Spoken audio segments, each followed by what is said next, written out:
के तोहरी यार रिहो पहिला प्यार रिहो रहो दिलवा तोरे से लागल गे। हाँ तोहरी यार रिहो पहिला प्यार रिहो रहो दिलवा तोरे से लागल गे। अगे माई के कसम कह के बदल गेलही काजल गे।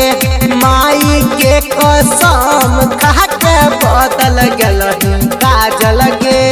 अपन मान लिया हो दिल में बस लिया बना के गेलही पागल गे। अगे माई के कसम खा के बदल गेलही काजल गे। माई के कसम खा के बदल गेलही काजल गे।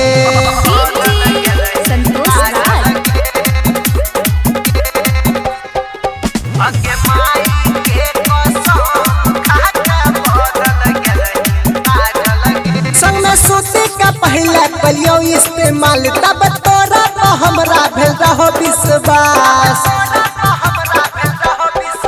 संग में सूती का पहले कलियो इस्तेमाल तब तोरा तो हमरा भेल रहो विश्वास।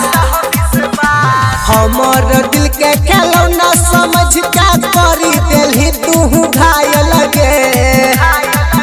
अगे माई के कसम कह के बदल गेलही काजल गे। माई के कसम कह के बदल गेलही काजल गे।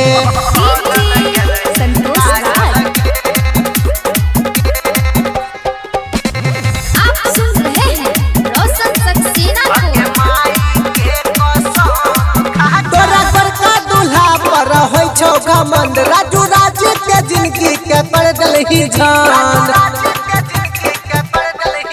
तोरा घर का दूल्हा पर होय छौ घमंड राजू राजी के जिंदगी के पड़ गलही जान।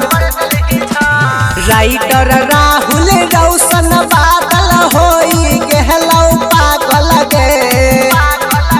अगे माई के कसम कह के बदल गेलही काजल गे।